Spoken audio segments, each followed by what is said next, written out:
어려운 때이지만 주의 은혜와 평안이 여러분에게 있기를 기원합니다. 하나님의 은혜로 코로나19가 다소 진정되었지만 아직은 현재 진행형입니다. 방역당국의 지침에 따라서 마스크를 착용하시고 손 씻기를 생활하시고 또 기침 예절도 지키시기를 바랍니다. 그리고 이 어려운 때일수록 우리가 누구인가 하나님의 자녀라는 사실을 명심하시고 어려운 가운데서도 주님을 의지하고 하나님의 자녀답게 영적으로 행하는 여러분들 되시기를 바랍니다. 오늘 본문은 그런 의미에서 우리에게 시사하는 바가 있습니다. 오늘 본문에는 마르다와 마리아 자매가 등장합니다. 요한복음 11장에 따르면 이 자매는 예루살렘 동쪽 3km 위치한 베다니에 살았습니다. 그리고 이전부터 예수님과 왕래했고 예수님의 사랑을 받았습니다. 그러던 중에 마르다는 예수님이 베다니에 오셨다는 소식을 듣고 나아가 예수님을 자기 집으로 모십니다. 그리고 예수님을 위하여 음식을 준비합니다.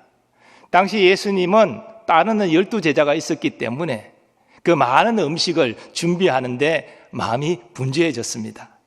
반면 여동생 마리아는 예수님 가까이 앉아서 예수님의 가르침을 경청하고 있습니다. 음식 준비로 정신이 없던 마르다의 눈에 이 마리아의 행동은 철없는 행동으로 보였습니다. 그래서 예수님께 나아가 이렇게 아뢰입니다. 주여, 내 동생이 나 혼자 일하게 두는 것을 생각하지 아니하시나이까? 그를 명하사 나를 도와주라 하소서. 하지만 예수님은 마르다에게 이렇게 말씀하십니다. 마르다야, 마르다야, 내가 많은 일로 염려하고 근심하나 몇 가지만 하든지 혹은 한 가지만이라도 족하니라. 마리아는 이 좋은 편을 택하였으니 빼앗기지 아니하리라. 예수님께서 마르다 이름을 연거푸 부르신 것은 예정을 담은 것입니다. 그리고 예수님은 마르다가 음식 준비로 마음이 분주하고 그래서 염려 근심하는 것을 지적하십니다. 그리고 몇 가지만 하든지 혹은 한 가지만이라도 족하니라 이렇게 말씀하십니다. 공동번역 성경을 보면 이 부분이 실상 필요한 것은 한 가지뿐이다로 번역하고 있습니다. 킹 제임스 NIV 영어 성경도 이 번역을 취하고 있습니다. 그리고 예수님은 마리아에게 적용해서 마리아는 좋은 편을 택하였으니 빼앗기지 아니하리라 말씀합니다. 예수님께서는 마리아가 필요한 좋은 편을 택하였다 그렇게 인정해 주셨습니다. 전통적으로 이 마르다가 음식을 준비하는 것은 육적인 일이고 마리아가 예수님 말씀을 경청하는 것은 영적인 일로 이해했습니다. 그래서 예수님은 마리아가 좋은 편을 택하였다 그렇게 인정해 주셨다는 것이죠. 그러나 저는 이 마르다와 마리아가 행동한 것을 그렇게 영적으로 구분하는 것은 문제가 있다 생각합니다. 그게 단순하지 않다는 것이지요. 어떻게 그렇게 말할 수 있습니까? 먼저 마르다와 마리아가 누가 영적인 일을 했느냐 말씀드리기 전에 우리가 고려해야 될 사항이 있습니다. 그것은 각 사람의 태생적인 기질입니다. 심리학자들은 사람의 기질을 여러 가지 유형으로 구분하지만 저는 간단하게 외향적인 적극적인 기질과 내성적인 소극적인 기질로 구분하고자 합니다. 물론 그 기질 내에서도 강하고 다소 강하고의 차이는 사람별로 있을 것입니다. 그런데 이 기질의 차이는 우리의 일상생활에서도 차이나는 결과를 나타냅니다. 뿐만 아니라 신앙생활 가운데서도 서로 다른 모습을 나타내게 됩니다. 마르다는 기질적으로 외향적이고 적극적인 기질을 가졌습니다. 예수님이 오셨다는 소식을 들었을 때 그녀는 집에 있지 못했습니다. 바로 집을 뛰쳐나가 예수님을 만났습니다. 그리고 예수님을 끌어서 자기 집으로 모셨습니다. 그뿐입니까? 많은 일행까지도 대접할 많은 음식을 적극적으로 준비하기 시작합니다. 반면에 마리아는 내성적인 소극적 성격입니다. 예수님이 자기 동네에 오셨다는 소식을 들었음에도 집 바깥으로 예수님께로 나가지 못합니다. 집에서 기다립니다. 그리고 예수님이 집에 오셨을 때는 예수님께 집중해서 예수님 가까이 말씀을 경청합니다. 즉 마르다와 마리아의 행동은 그녀의 각각의 기질에 따른 자연스러운 행동이었다는 것입니다. 여기에는 선하고 악하고의 차이가 없습니다. 교회 안에도 적극적인 사람이 있고 소극적인 사람이 있습니다. 하나님께서 사람을 창조하실 때 혈액형도 다르게 하셨듯이 기질도 다르게 하셨습니다. 그리고 주님은 서로 다른 기질을 가진 사람이 서로 모여서 협력해서 주의 몸된 교회를 든든하게 세워나가도록 섭리하십니다. 그러므로 우리는 교회 안에서 이 기질의 다양성을 존중할 수 있어야 됩니다. 이 기질은 선악의 문제가 아니라는 것이지요, 서로의 장점과 단점의 차이가 있을 뿐입니다. 적극적이고 외향적인 사람은 맡겨준 일을 집중하여 해냅니다. 근데 열심히 일을 해내다가 사람과의 관계에서 분란을 일으킬 수 있습니다. 반면에 내성적이고 소극적인 사람은 관계의 문제, 분란을 일으킬 일은 별로 없습니다. 하지만 어떤 일을 주도적으로 하는 데는 문제가 생길 수 있습니다.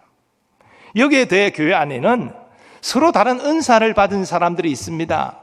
어떤 사람들은 활동적인 그런 은사를 받았습니다. 어떤 사람들은 활동적이지 않고 정적인 은사를 받았습니다. 근데 은사가 좋고 나쁨이 있습니까? 성령께서 주신 은사는 다 신령한 것입니다. 다 교회 섬기라고 필요해서 주신 것입니다. 우리는 이 기질과 은사가 선악의 문제가 아니라는 것을 먼저 인식해야 됩니다. 자, 이런 인식을 참고해서 어떤 사람이 영적인 사람이고 어떤 일이 영적인 일인지를 몇 가지 기준으로 말씀드리고자 합니다. 먼저 하나님을 위하여 행하는 일이 영적인 일이 됩니다.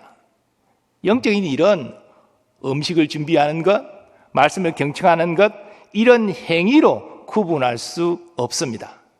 신앙적인 측면에서 영적인 일과 육적인 일의 구분은 하나님을 위하여 하느냐 아니면 나를 위하여 하느냐로 구분됩니다. 그러니까 말씀을 경청하고 기도를 열심히 해도 나를 위하여 하면 육적인 일이 됩니다. 반면에 음식을 준비하고 설거지를 해도 주의 영광을 위해 하면 영적인 일이 되는 것입니다. 마르다는 자기 기질과 은사를 따라서 움직였습니다. 예수님을 위하여 음식을 준비하는 것은 자기 유익과 자기 과시를 위한 것이 아니었습니다. 허기진 예수님과 그 일행을 섬기기 위해서 그 일을 한 것입니다. 그러므로 마르다가 음식을 준비하는 그 일 자체는 영적인 일이었습니다. 또 마리아가 자신의 기질과 은사를 따라서 예수님 발치에 앉아 예수님 말씀을 경청한 것도 영적인 일이었습니다. 이는 오늘날도 마찬가지입니다. 중요한 것은 누구를 위하여 하느냐. 우리가 말씀을 경청하고 기도해도 주를 위하여 해야 영적인 일이 됩니다. 또 우리가 열심히 땀을 흘리며 교회에 섬기고 봉사하는 일을 할 때에 주를 위하여 해야 영적인 일이 되는 것입니다. 이러한 원리를 좀 더 확장하면 교회 안의 일만 영적인 일이 아니라 교회 바깥 우리의 생업의 일도 영적인 일이 됩니다. 가정주부가 가정의 가사의 일을 할 때에 주를 생각하고 주님이 허락하신 가정을 행복하게 일구기 위하여 감당하면 그건 영적인 일입니다. 우리가 생업의 현장에서 땀을 흘리고 일을 할 때에 주님의 영광을 생각하고 우리가 일을 할 때에 우리의 생업의 일도 영적인 일이 되는 것입니다. 그래서 사도 바울은 로마서에서 성령의 감동으로 이렇게 권면했습니다. 그러므로 형제들아, 내가 하나님의 모든 자비하심으로 너희를 권하노니 너희 몸을 하나님이 기뻐하시는 거룩한 산제물로 드리라. 이는 너희가 드릴 영적 예배니라. 교회에서의 예배만 중요한 것 아닙니다. 우리의 삶에서 드리는 영적 예배가 중요합니다. 하나님은 그 영적 예배 받기를 원하십니다. 그러면 우리는 교회 안에서도 말과 행실을 거룩하게 해야 되지만 교회 바깥의 일상생활 가운데서도 말과 행실을 거룩하게 해야 됩니다. 영적인 일은 장소의 문제가 아니라 신앙 자세의 문제입니다. 우리가 교회에서 주일을 열심히 해도 내 고집대로 나의 유익을 위해서 하면 그건 육적인 일이 됩니다. 그 육적인 일로 인해서 많은 사람이 상처를 받습니다. 심지어 교회를 떠나는 일도 생기게 됩니다. 반면에 교회 바깥에서 생업의 일을 해도 주의 뜻을 따라 하나님의 영광을 위하여 하면 영적인 일이 됩니다. 그리스도의 향기를 바라는 그 결과를 낳게 됩니다. 그러므로 교회 안에서 주일을 하든 교회 바깥에서 생업의 일을 하든 하나님의 영광을 위하여 행하는 여러분 되시기 바랍니다. 특별히 삶 가운데 영적 예배자로 승리하는 여러분 되시기를 축복합니다. 두 번째로, 기쁨으로 주를 위해 행할 때 영적인 일이 됩니다. 마르다는 자신의 기질과 은사를 따라서 예수님을 모시고 음식을 준비했습니다. 처음에는 기쁨으로 그 일을 시작했습니다. 근데 시간이 지나면서 워낙 많은 양의 음식을 준비해서 그런지 마음이 분주해지기 시작했습니다. 염려, 근심이 생깁니다. 그러다 보니까 자기를 돕지 않고 예수님 발치에 앉아 예수님 말씀 듣는 마리아가 참으로 철없이 보입니다. 화도 납니다. 예수님도 분명히 자신이 바쁜 것을 아실 테인데 왜 마리아에게 너 가서 언니를 좀 도와라 말씀하지 않을까 야속하기까지 합니다. 그래서 우리는 마리아가 예수님께 한 말을 통하여 그녀의 감정을 오롯이 느낄 수가 있습니다. 주여, 내 동생이 나 혼자 일하게 두는 것을 생각하지 아니하시나이까? 그를 명하사 나를 도와주라 하소서. 마리아는 기쁨으로 주를 위하여 음식 준비를 시작해서 영적인 일을 했으나 지금은 그 기쁨이 사라지고 짜증나는, 그래서 육신의 일을 하고 있는 것입니다. 반면 마리아는 예수님을 사랑하는 마음으로 예수님을 주목하고 예수님 가까이서 기쁨으로 주님의 말씀을 들었습니다. 당시 여인이 말씀을 가르치는 선생 가까이 앉는다는 것은 이례적인 일입니다. 유대 남자들이 대부분 말씀을 가르치는 선생 가까이 앉고 여자들은 뒤에 앉아서 말씀을 들었습니다. 물론 마리아 자신의 집이기 때문이기도 하지만 그런 상식을 벗어난 주님을 사랑하는 마음 때문에 그녀는 가까이 앉아 있었던 것입니다. 그리고 계속 기쁨으로 주의 말씀을 경청할 수 있었습니다. 그래서 예수님은 마리아가 좋은 편을 택했기 때문에 빼앗기지 아니할 것이다, 이렇게 인정해 주신 것입니다. 기쁨으로 주의 일을 하는 것과 관련해서 1600년대에 로렌스 형제가 쓴 하나님의 임재체험이라는 책이 우리에게 많은 도움을 줍니다. 로렌스 형제는 50의 나이가 되었을 때 수도원 생활을 하기로 결심합니다. 그런데 수도원에 들어가서 그들이 처음 하게 된 것은 다른 수도사처럼 그렇게 경건에 힘쓰는 일이 아니라 수도원 주방에서 일하는 것이었습니다.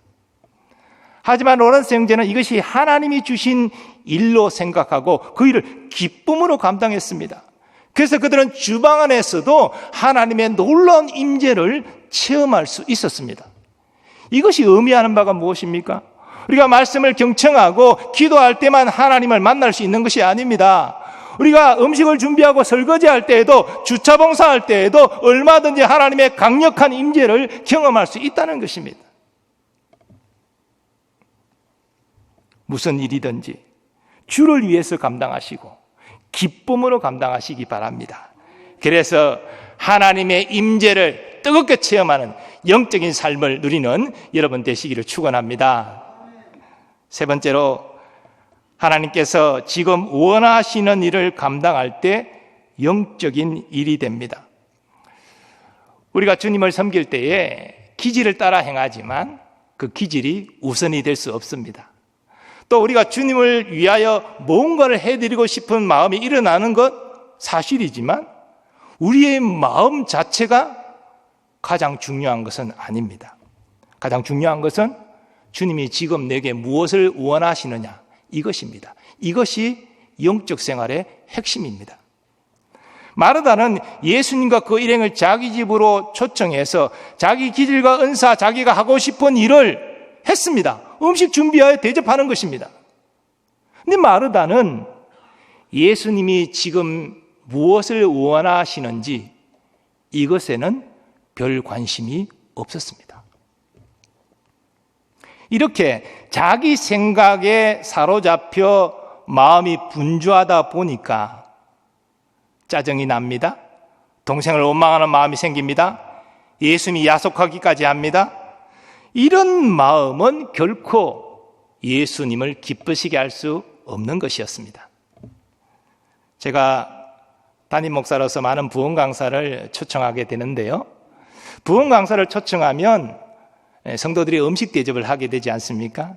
근데 보통의 경우는 제게 묻지요. 강사 목사님이 혹시 피하시는 음식이 있습니까? 뭐 좋아하시는 음식은 어떤 것입니까? 그걸 참고해서 식사 장소를 정하고 대접을 하게 되지요. 그런데 어떤 분들은 제게 묻지도 않습니다. 자기가 먹어본 음식 중에 이게 최고라는 것입니다. 그럼 무조건 이 음식을 대접해야 된다는 것입니다. 그래서 대접하는 경우들이 왕왕 있습니다. 그런데요, 우리가 대접이라는 것은 나를 기준으로 하는 것이 아니죠. 상대방을 기준으로 하는 것입니다. 상대방이 무엇을 가장 잘 드시는가, 이걸 참고해서 대접할 때 그게 정말 대접이 되지요. 우리 신앙생활 가운데서도 정말 중요한 것은 내가 어떻게 생각하느냐 아닙니다. 주님이 어떻게 생각하시느냐 이겁니다. 또 내가 주님께 무엇을 해드리고 싶은가, 이게 중요한 것이 아니고 주님이 내게 무엇을 원하시는가, 이것이 중요합니다. 어떤 때 주님은 우리에게 친밀한 교제를 원하신다 말씀하십니다. 그러면 우리는 주님께 시선을 집중하고 엎드려야 됩니다. 또 어떤 때는 우리에게 말씀하기를 원하실 때가 있습니다. 그러면 조용히 우리는 경청해야 됩니다. 어떤 때 주님은 우리에게 힘껏 전도하라 말씀하십니다. 우리는 열심히 기도하고 전도해야 됩니다. 우리는 주님이 무엇을 우리에게 원하시는가, 이걸 분별하고 거기에 순종해야 하는 것입니다. 이런 의미에서 우리는 이 마리아와 관련해서 예수님이 마르다에게 하신 말씀을 이해할 수 있습니다. 당시 예수님의 상황이 어떤 상황이었습니까? 예루살렘에 올라가고 계신 상황이었습니다. 예수님이 왜 예루살렘에 올라가십니까? 자기 영광을 위해서가 아니라 거기에서 미움받고 고난받고 십자가에서 우리 죄를 대속하기 위하여 올라가고 계십니다. 이런 예수님의 상황 가운데 예수님이 정말 원하시는 것은 음식 대접을 받는 것이 아니었습니다. 한 사람에게라도 더 하나님 말씀을 가르치고 천국 복음을 전파하기를 예수님은 원하셨습니다. 그 예수님의 상황과 그 마음을 마르다는 헤아리지 못했던 것이죠. 그러나 마리아는 행했고 주님께 집중했던 것입니다. 그래서 예수님은 마리아가 좋은 편을 택하였으니 빼앗기지 아니할 것이라 말씀하신 것입니다. 저는 개인적으로 우리가 말씀 묵상과 기도 생활 해야 된다고 생각하지요. 당연히. 그러나 또한 우리는 땀을 흘리며 주의 일에 봉사하는 일도 동시에 해야 됩니다. 이 두 가지 영적 영역은 교회 안에서 분리될 수 없는 영적 영역입니다. 모든 사람이 말씀을 묵상하고 기도만 하고 교회 땀을 흘리며 봉사하지 않는다면 그 교회가 어떻게 되겠습니까? 또 모든 사람이 땀을 뻘뻘 흘리며 움직여 봉사하는 일만 하고 말씀을 묵상하고 기도하지 않는다면 그 교회가 어떻게 되겠습니까? 두 가지는 함께 가야 됩니다. 그런데 집중해야 될 때가 있습니다. 어떤 때는 교회가 기도에 집중해야 됩니다. 어떤 때는 하나님의 말씀에 집중해야 됩니다. 어떤 때는 전도에 집중해야 됩니다. 그래서 교회 지도자들은 평소에 우리가 말씀 묵상과 기도라는 이 정적인 영적 영역과 그리고 교회 봉사와 전도와 이런 동적인 영적 영역을 같이 아울러 가야 되지만, 그러나 어떤 때 하나님이 원하실 때 집중해야 될 때가 있는 것이죠. 그래서 교회 지도자들은 이것을 영적으로 분별하기 위해 늘 엎드려야 되는 것입니다. 우리 하나님의 뜻을 바로 깨닫고 순종할 때 하나님 영광 받으십니다. 그리고 교회를 영광스럽게 하십니다. 이것은 우리 개인의 영역에서도 마찬가지로 적용됩니다. 자, 그렇다면 우리 교회는 지금 어떤 상황 가운데 있습니까? 하나님은 우리 교회를 향하여 무엇을 말씀하고 계십니까? 좁혀 하나님은 우리에게 무엇을 원하십니까? 무엇을 요청하고 계십니까? 지금 우리 교회는 코로나19로 말미암아 정부의 협조 요청에 순응해서 4주째 온라인 예배를 드리고 있습니다. 정부 협정에 순응할 뿐 아니라 교회의 사회적 책임이 있기 때문에, 그걸 외면할 수 없기 때문에 우리는 어려운 결정을 해서 오늘에 이르고 있습니다. 그런데 제가 하나님 앞에 나와 기도하면서, 하나님, 이런 상황이 언제까지 가야 됩니까? 우리 교회는 어떻게 해야 됩니까? 하나님은 무엇을 우리에게 요구하고 계십니까? 이것을 아뢰며 기도할 때 점점 제게 느껴지는 확신은, 하나님은 우리의 예배받기를 원하신다는 것입니다. 어렵고 힘든 시기지만 하나님의 백성들이 이 문제를 해결할 근본 키가 전능하신 하나님께 있다는 사실을 깨닫고 믿음으로 나와 예배드리고 기도하기를 하나님은 원하신다는 것입니다. 지난주에 트럼프 대통령이 공개적으로 그런 말을 했습니다. 저는 트럼프 미국 대통령이 얼마나 신앙심이 좋은지 잘 모릅니다. 그러나 그가 공개적으로 말하기를 당분간 교회 예배를 중단하십시오, 이렇게 말한 것이 아니라 이 어려운 때 교회는 나를 위하여 기도해 주십시오, 이렇게 요청했습니다. 트럼프 대통령은 적어도 전능하신 하나님을 아는 자였습니다. 정말 하나님께서 우리 예배받기를 이 어려운 가운데서도 원하시지 않을까요? 우리가 간절히 기도하는 것을 듣기를 원하시지 않으실까요? 저는 전능하신 하나님께서 우리를 불쌍히 여길 뿐 아니라 한국교회를 긍휼히 여기셔서 반드시 응답하여 주시리라고 믿습니다.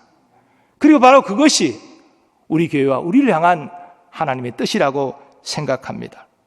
하나님께서 이 일에 우리에게 지혜를 주시고 또 담대한 믿음을 주시고 무엇보다도 하나된 마음을 주시기를 간절히 소원합니다.